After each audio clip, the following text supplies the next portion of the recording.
Welcome to BRK news. ఈరోజు మనతో పాటు ఉన్నారండి cancer specialist doctor Prashanth Reddy గారు.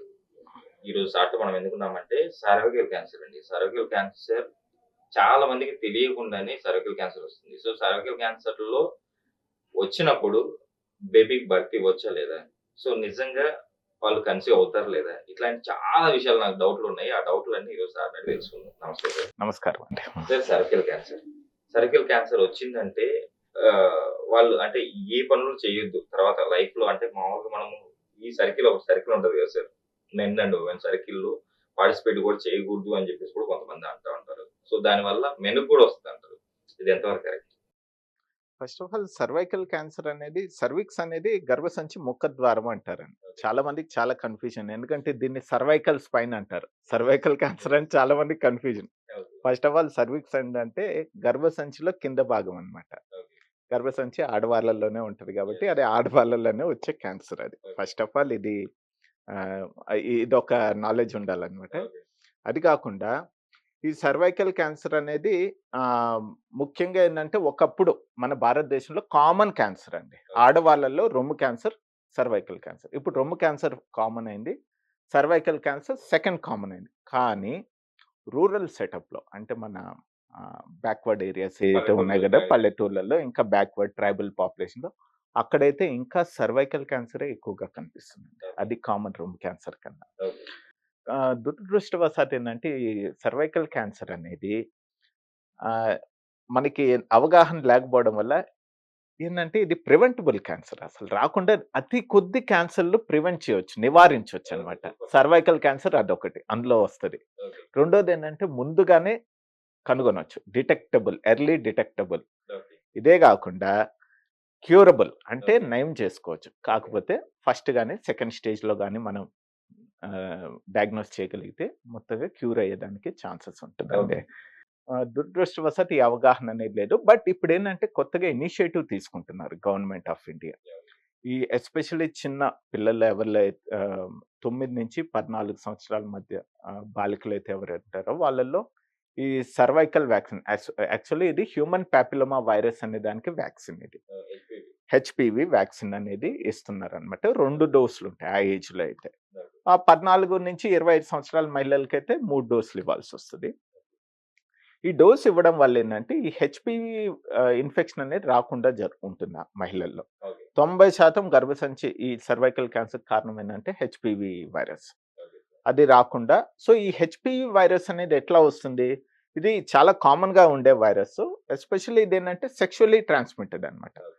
ఎప్పుడైతే వాళ్ళు సెక్షువల్ యాక్టివిటీ పాల్గొంటారో అప్పుడు ఒక పార్ట్నర్ నుంచి ఇంకోరికి సోకుతుందనమాట ఇది. కాబట్టి ఆ చిన్న వయసులోనే ఇస్తే ఏంటంటే వాళ్ళకి ఫ్యూచర్‌లో ఒకవేళ ఇన్ఫెక్షన్ రాకుండా వాళ్ళు కాపాడుకోవడం జరుగుతుంది. బట్ ఆడవాళ్ళ నుంచి మగవాళ్ళకైతే వచ్చే ఛాన్సెస్ లేవండి. Okay sir. హ్మ్.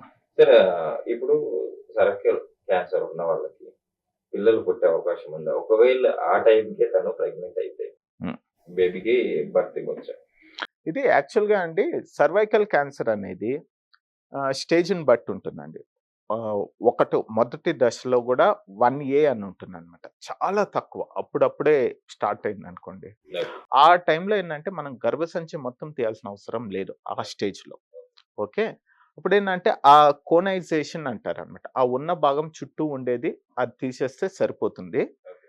కానీ కొంచెం ఎక్కువున్నా గూడా మనం గర్భసంచి ప్రిజర్వ్ చేయకూడదండి. గర్భసంచి అంతా తీయాల్సొస్తది. ఓకే. 1బీ నుంచి 1A2 నుంచే. ఓకే. వ అంటే మొదటి దశలోనే ఏబీ అని అట్లా ఉంటది. ఇంకా 2 స్టేజ్‌లో అయితే ఇంకా అప్పుడే రేడియేషన్ గూడా ఇవ్వాల్సొస్తుంది.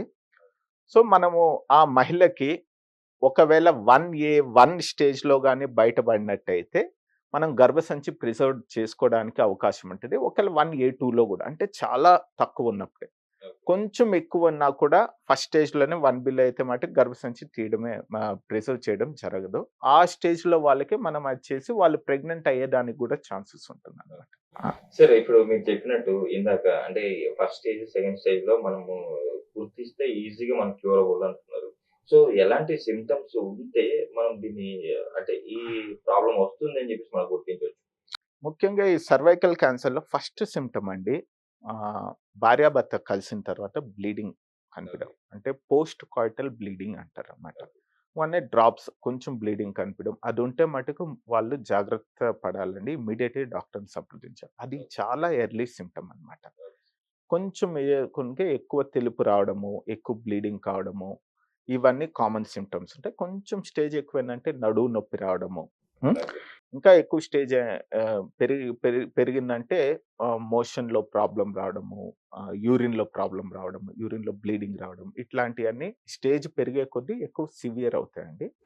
బట్ వన్స్ అగైన్ భార్యాభర్త కలిసినప్పుడు బ్లీడింగ్ గాని కనిపించిందంటే అంటే గ్యారంటీగా ఈ క్యాన్సర్ ఉందని కాదు ఇమ్మీడియేట్‌గా డాక్టర్ దగ్గరికెళ్ళాలండి. సార్ టెస్ట్‌ల విషయానికొస్తే సో, మనం ఎలాంటి టెస్ట్‌లు చేపించాలి? ఆ సిట్యుయేషన్‌లో అలాంటి సింప్టమ్స్ ఉంటే? ఫస్ట్ ఆఫ్ ఆల్ అండి ఇది పాప్ స్మియర్ అనేది చాలా సింపుల్ టెస్ట్ ఉంటుందండి. ప్రతి మహిళ 25 సంవత్సరాలు దాటిన మహిళ 3-4 సంవత్సరాలకు ఒకసారి కంపల్సరీ టెస్ట్ అనేది చేసుకోవాలి. అది చాలా సింపుల్ టెస్ట్. నొప్పనేది ఉండదు. ఇప్పుడేందంటే పెరిఫెరీస్‌లో కూడా ప్రైమరీ హెల్త్ సెంటర్స్ ఉంటాయి గదండీ! అక్కడ గూడా అందుబాటులో ఉంది ఈ టెస్టు. దీనికేం డాక్టర్ అవసరం లేదు. నర్స్ చేసేస్తారు. 5 నిమిషాలు పడుతుంది. ఇదే నొప్పి గూడా ఏముండదు. ఔట్ పేషెంట్ వచ్చి చేసుకొని ఎళ్ళిపోవచ్చు. రిజల్ట్ ఆఫ్‌కోర్స్ అది ఏదైతే ఉందో అది పెథాలజిస్ట్ ఇవ్వాలన్నమాట. దీనివల్ల మెయిన్ అడ్వాంటేజ్ ఏందంటే, మనకి నార్మల్‌కి, క్యాన్సర్‌కి మధ్యలో ఒక దశ ఉంటదన్నమాట. ప్రీ మాలిగ్నెంట్ అంటారు. ఆ దశలోనే మనం గాని గుర్తించినట్టయితే అది టోటల్ క్యాన్సర్ రాకుండా ముందే మనము వేరియస్ కొన్ని ఇయి ఉంటాయి క్రయోథెరపీ అని అయి చేసుకోవడం జరుగుతుందన్నమాట. సో, అదొకటి. అది స్క్రీనింగ్‌లో పార్ట్ అన్నమాట. 2 ఒకవేళ ఏదన్నా సింప్టమ్స్ ఉందనుకోండి ఇమ్మీడియేట్‌గా డాక్టర్ దగ్గరికెళ్తే వాళ్ళకేదన్నా అనుమానం గాని ఉంటే బయాప్సీ అనేది చేస్తారు. ఎక్కడైతే వాళ్ళకి అనుమానంగా ఉందో ఆ భాగం నుంచి చిన్న పీస్ తీసి టెస్ట్‌కి పంపియడం జరుగుతుందనమాట. ఆ బయాప్సీ ద్వారానే మనం క్యాన్సర్ ఉందా లేదా అని గుర్తిస్తాం. సార్ ఇలాంటి వాళ్ళకి ఆహ్, ఆహార నియమాల్లో ఏమన్నా చేంజెస్ చేసుకోవాలంటారా? లేకపోతే రెగ్యులర్‌గా వాళ్ళు తీసుకున్న ఫుడ్ అయితే కరెక్టేనా ఇంకా? యాక్చువల్‌గా సర్వైకల్ క్యాన్సర్‌లో అండి మామూలుగా ట్రీట్మెంట్ అనేది ఫస్ట్ స్టేజ్‌లో ఎక్కువ ఆపరేషనే చేయడం జరుగుతుంది. రెండో స్టేజ్ నుంచి ఆపరేషన్ చేసే ఛాన్సెస్ చాలా తక్కువ. రేడియేషన్ ఇవ్వడం జరుగుతుందండి. రేడియేషన్ ట్రీట్మెంట్ ద్వారానే పూర్తి నయం చేసేయడానికి ఛాన్సెస్ ఉంటుంది. ఓకే. మూడో స్టేజ్‌లో కూడా రేడియేషన్, కీమోథెరపీ 2 ఇస్తామనమాట. ఆ ట్రీట్మెంట్ జరిగేటప్పుడు వాళ్ళకి సులువుగా డైజెషన్ అయ్యే పదార్థాలు తీసుకోమని చెప్తామనమాట. కారాలు, మసాలాలు, ఫ్రైడ్ ఫుడ్స్ అయి అవాయిడ్ చేసుకోమని చెప్తాము. ఒకవేళ ఫ్రూట్స్ అండ్ వెజిటబుల్స్ తిన్నా కూడా కీమోథెరపీ అయి తీసుకున్నప్పుడు ఏందంటే ఫ్రూట్స్ బాగా శుభ్రంగా కడిగి కన్జ్యూమ్ చేయమంటాము. వెజిటబుల్స్ కూడా క్యాన్సర్ ట్రీట్మెంట్‌లో ఉండే వాళ్ళకి అంటే పచ్చిగా తినకండి. బాయిల్ చేసుకొని తినండి అని చెప్తామండి. ఓకే. ఇవే కాకుండా ఆబ్వియస్‌గా హెల్తీ డైట్ అనేది తీసుకోవాలి. ప్రాసెస్డ్ ఫుడ్స్ అవాయిడ్ చేసుకోవాలి. సార్ ఇప్పుడు క్యాన్సర్‌కి ఆల్రెడీ సర్జరీ కాకుండా కీమో గాని ఇట్లాంటివి జరిగిపోయింది. కొంచెం హీల్ అవుతుంది. ఆ టైంలో భార్యాభర్త ఇద్దరు కలవచ్చా మళ్ళీ? కొంచెం ఇప్పుడు రేడియేషన్ ట్రీట్మెంట్ ఇయి అయ్యాక కొంచెం స్పెసిఫిక్ పీరియడ్ వరకు వద్దని చెప్తామండి. కొందరికి కనీసం 3-6 నెలల వరకు మటుకు కలవద్దని చెప్తాము. యాక్చువల్ మేము రెగ్యులర్ ఫాలోఅప్‌లో ఉండమని చెప్తామనమాట. ఓకే. వన్స్ ఫాలోఅప్‌లో ఉండి బాగా అక్కడేమి జబ్బు లేదు. ప్లస్ మనం ఇచ్చిన ట్రీట్మెంట్ వల్ల అక్కడేమి ప్రాబ్లమ్ లేదు. ఏం సైడ్ ఎఫెక్ట్స్ ఎందుకంటే రేడియేషన్ ఇవ్వడం వల్ల ఏందంటే అక్కడ ఫైబ్రోసిస్ అని అంటాం. ఫైబ్రోసిస్ అంటే ఏం లేదు. ఆ భాగమంతా కాస్త గట్టిగా అవుతుందనమాట. ఆ హీల్ అవ్వడం వల్ల. ఓకే. ఓకే. మనకి దెబ్బ తగిలితే హీల్ అయినప్పుడు గట్టిగా యెస్. అవుతది యెస్. గదండీ! కరెక్ట్. అట్లా ఉంటదనమాట. అడెషన్స్ అతుక్కుపోవడం అయన్నీ లేవు అని గుర్తించాక మీరు భార్యాభర్తలు కలవచ్చని మేము చెప్తామనమాట. సార్ ఇప్పుడు కొంతమంది మహిళలు కొంతమంది కాదు చాలా మంది మహిళలు ఫేస్ చేస్తున్నారు ఈ ప్రాబ్లమ్. UTI problem. సో, ఈ ప్రాబ్లమ్ వల్ల ఈ ప్రాబ్లమ్ వీళ్ళు రెక్టిఫై చేసుకోలేకపోతే అది క్యాన్సర్ వరకు వెళ్ళే అవకాశం ఉందంటారా? యూటీఐ అనేది చాలా కామన్ సింప్టమ్ అండి. ఆల్మోస్ట్ ప్రతి మహిళల్లో ఏదో ఒక టైంలో వాళ్ళ లైఫ్ టైమ్‌లో వస్తుందది. ఆ! దానికి యాక్చువల్‌గా అది యూటీఐని మనము ఈ క్యాన్సర్ రావడం కన్నా వేరే ప్రాబ్లమ్స్ వస్తాయన్నమాట. ఓకే. యూటీఐని నెగ్లెక్ట్ చేశారనుకోండి, ఓకే. అది ఇన్ఫెక్షన్ ఎక్కువ కావడం వల్ల వేరే ప్రాబ్లమ్ అంటే కిడ్నీ ప్రాబ్లమ్స్. అదే కాకుండా ఒక్కోసారి ఏంటంటే ఇంకా సివియర్ అవుతుందన్నమాట. సెప్టిసిమియా అని స్ప్రెడ్ అవ్వడము, ఆ ఇన్ఫెక్షన్ స్ప్రెడ్ అవ్వడం అట్లా ఉంటుంది. బట్ క్యాన్సర్ వల్ల యూటీఐ ఎక్కువగా కనిపియొచ్చనమాట ఓకే. కొందరికి.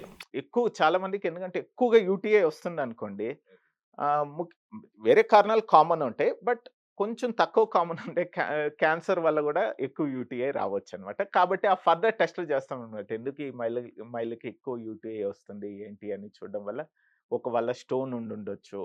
లేదంటే వేరే కారణం హైజీన్ ప్రాబ్లమ్ అయ్యుండొచ్చు. వీటన్నిటికి ఎక్కువ వాటర్ ఎక్కువ తీసుకోమని చెప్తాము.